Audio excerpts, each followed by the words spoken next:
근데 여기서 이제 보면 아주 추상적으로만 만들어 놨잖아요. 그래서 요거를 커스터머를 가보면 요 커스터머가 담을 어떤 그 애트리뷰트들을 여기다 선언을 할 수 있게 되거든요. 그래서 예를 들어서 뭐 아이디, 패스워드나 이메일 이런 것들을 넣으면 이렇게 애트리뷰트를 스트링으로 넣으면 요게 이렇게 커스터머에서 관장하는 정보다 이렇게 보시면 돼요. 또 펫도 마찬가지인데 펫도 보면 예를 들어서 이제 홍길동이 키우고 있는 시추를 여기다 집어넣은 거예요. 그러면은 이 시추의 이름은 뭔가요? 그죠? 그 다음에 뭐 나이는 어떻게 되나요? 그죠?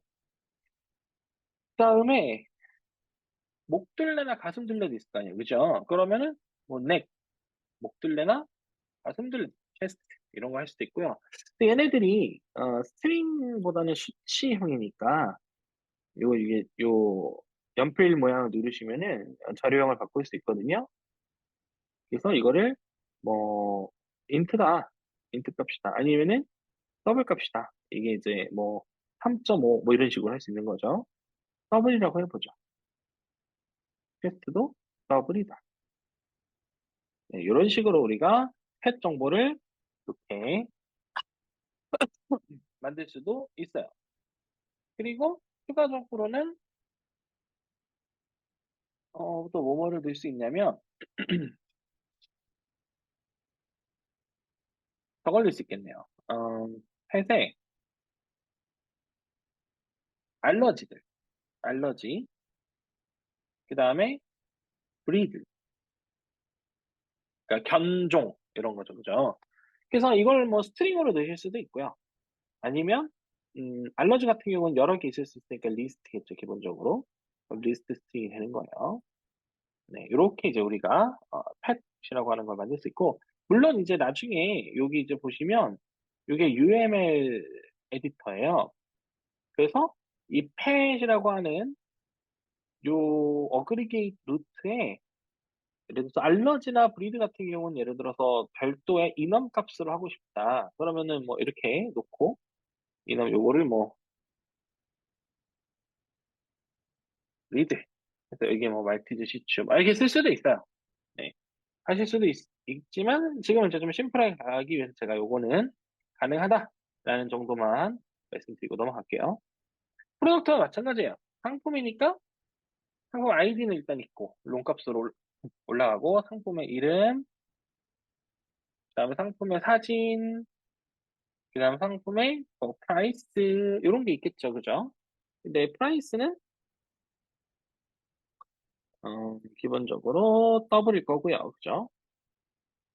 그다음에 포토 같은 거는 이제 MS 이지에서는 미리 포토라는 요런 자료형이 있어요. 요거를 해놓으면 나중에 이제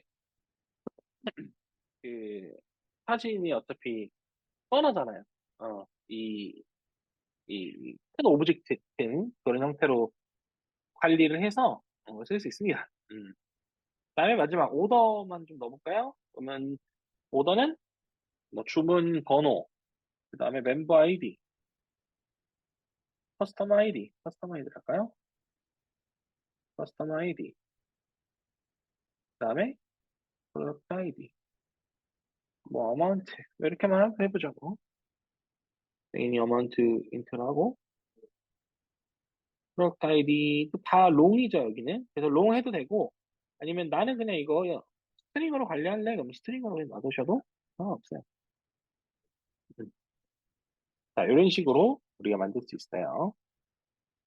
자 그러면 이제 여기서 이제 지금 우리가 뭘 했냐면 DB를 만들었다고 보시면 돼요. 굉장히 쉽죠? DB 만드는 게. 커스텀 DB 만들었고, 펫 DB 만들었고, 오더 DB 만들었고, 프로덕트 DB 만들었어요.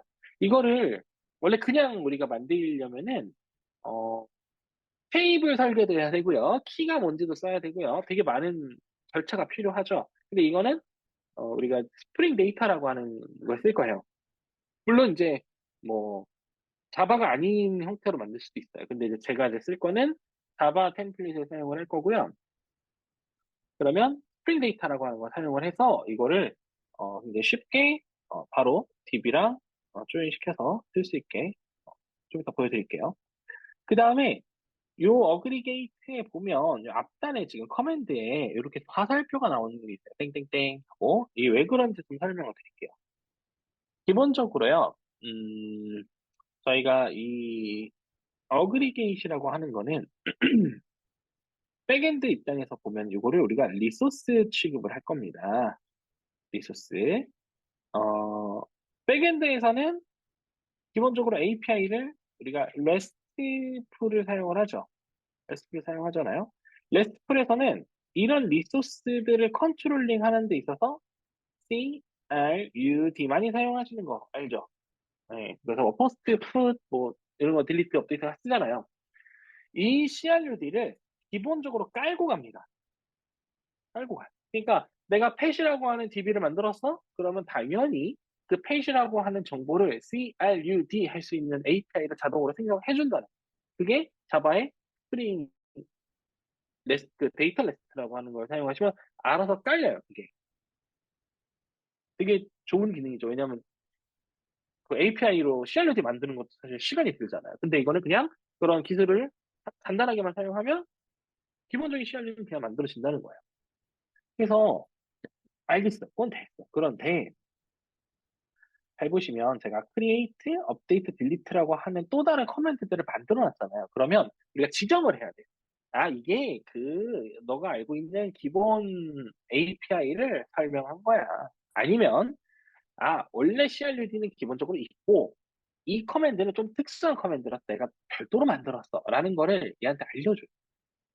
그래서 예를 들어 보면은, 포스트가 디폴트 메소드가 하나만 있어야 된다고 돼 있어요. 왜냐면 얘는 이게 업데이트를 뭐 수술 할지 패치를 할지 딜리트 할지 잘 몰라요. 그냥 다 포스트로 잡아. 그래서 요 밑에 보시면 기본 동사로 얘를 포스트로 쓰세요라고 돼 있어요. 근데 제가 봤을 때 맞죠? 왜냐면 펫 프로파일을 크리에이트 하는 거니까 포스트가 맞아요. 그래서 넘어갈게요, 얘는. 얘 업데이트 가보면 기본 동사를 쓰는데 요거를 풋을 쓰겠다라고 할 수 있어요. 풋을 쓰겠다. 그러면 풋을 한 게 결국은 업데이트 펫 프로파일이라고 하는 커맨드를 쓰게 된 거예요. 이거 이해되시죠? 그래서 그냥 이 특정한 펫의 아이디에 풋을 넣는 거예요. 그렇게 하시면 돼요. 그리고 아니다. 그냥 기본 풋은 있고 나는 이 업데이트 펫 프로파일에서는 예를 들어서 어, 알러지 정보만 업데이트를 할 거야. 이런 경우도 있을 수 있어요. 그죠? 그래서 내가 예를 들어서,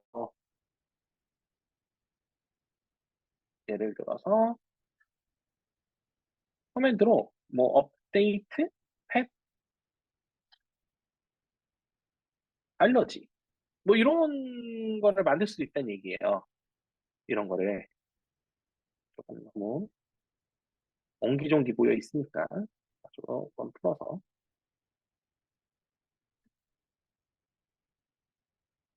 이렇게도 할 수 있다는 거예요. 그죠? 그러면 얘도 사실은 수정이고 얘도 수정인데 얘는 내용 대부분을 다 수정하는 거잖아요. 그죠?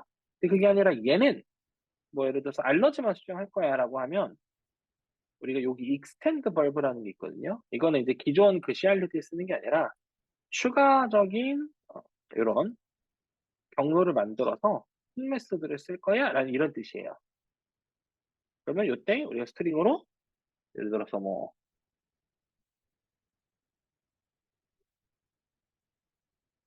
알러지라고 하나요? 알러지를 받아라 이렇게 하는 거죠. 하나만 받으면 되니까. 그러면 요 하나를 아이고 이거죠. 그럼 알러지 하나를 받아서 알러지만 넣는 거야. 알러지만 넣는 익스텐드 벌브가 나오는 거죠. 그럼 얘는 딜리트니까 그냥 지우는 거겠죠. 디폴트 벌브로 우리 딜리트하는 거예요. 그 다음에 프로덕트 마찬가지겠죠. 크리에이트랑 애드 프로덕트가 있는데 애드는 우리가 상품 입고에 대한 얘기를 하려고 했거든요. 그래서 상품 자체에 어떤 정보를 수정하는 그런 느낌의 API가 아니라 익스텐드예요. 당연히 얘도 애드 프로덕트고 스스로 숫자만 내가 넣으면 되겠죠. 그러면 해보자. 그냥 넘버라고 할까요? 넘버 프로덕트 하면 되니까. 넘버를 인티저로 받아서 그거를 소수로 넣어주면 돼. 이런 뜻이에요. 그리고 오더는 당연히 호스트겠죠. 네, 다 이제 API 설계가 어느 정도 끝났고요. 크리에이트 펫 프로파일을 하면 얘는 펫 프로파일 크리에이티드라는 이벤트를 호출을 할 거고, 업데이트 펫 프로파일 하면 당연히 이거 업데이트 됐다는 거, 딜리트 하면 딜리트 했다는 거, 레지스터 하면 레지스터 했다는 거, 크리에이트 하면 크리에이트. 이런 식으로 우리가 이제 연결해 주시면 돼요. 마지막으로 여기에 우리가 예를 들어서 커스터머가 가입을 했어. 근데 멤버가 가입했다라고 나머지 서비스들한테 좀 다 전파해야 되잖아요. 그럼 요런 거는 전파할 내용을 여기다 써줘야 돼요. 그래서 요 버튼 sync attribute를 눌러주시면 얘가 의존하고 있는 데이터베이스에서 데이터를 쭉 가져오거든요. 근데 홍길동에 가입했다라고만 하면 되지. 홍길동의 비밀번호는 뭐야? 라고 우리가 외칠 필요는 없잖아요. 그러니까 그런 거는 빼주시면 돼요.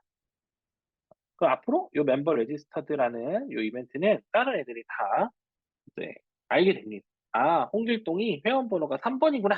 이걸 알 수 있어요. 이건 마찬가지예요. 캡 프로파일을 우리가 다른 서비스나 다른 데다가 이제 전파를 시킬 때 얘 이게 이름은 뭐 뽑히고 몇 살이고 무게가 어떻고 뭐 저렇고 이렇게 그죠? 견종은 뭐고 이런 거 다 쏘면 되겠죠. 업데이트 됐을 때도 다 쏘면 되겠죠. 그죠? 딜리트 되면 이제 더 이상 우리 알 필요 없죠. 그래서 그냥 몇 번 걔가 지워졌어 이렇게만 알면 프로덕트도 마찬가지고 너도 마찬가지입니다. 자 이제 이런 식으로 우리가 어 설계를 한 거고요. 재밌는 거는 뭐냐면요. 우리가 UML이랑 이런 걸로 설계하는 거랑 다르게 이 시스템의 전반적인 어, 흐름, 프로세스를 위주로 설계를 하는 거 볼 수 있어요. 그죠? 그다음에 아까 이제 여기 보면 플리시라고 있는데 이런 거 추천을 한다라는 거는 보면은 요 프로덕트가 애드됐을 때 추천하는 거죠. 그러면 프로덕트가 애드됐다는 거는 뭡니까? 결국은 이 상품이 쿠폰은 필요 없겠죠. 얼마짜리인데 요게 뭐, 이런 식으로 우리가 만들 수 있겠죠. 근데 제 생각에는 이 프로덕트에 사실 조금 더 정보들이 있어야 돼요. 뭐 알러지 정보, 무슨 정보죠? 아니면 좀 더 디테일한 강아지의 사이즈 정보 이런 것들이 있는데 그런 거는 제가 아까 말씀드린 것처럼 이렇게 UML을 가지고 여기에 어떤 추가적인 정보들을 만들어내면 돼요. 예를 들어서 강아지의 뭐 알러지다. 그럼 알러지 스트링으로 그 리스트로 들어가잖아요. 그럼 알러지 정보들에 따라서 프로덕트가 어떤 추가 정보를 가지고 있으면 되는지 이런 걸 여기다가 추가로 기술을 하시면 되겠죠.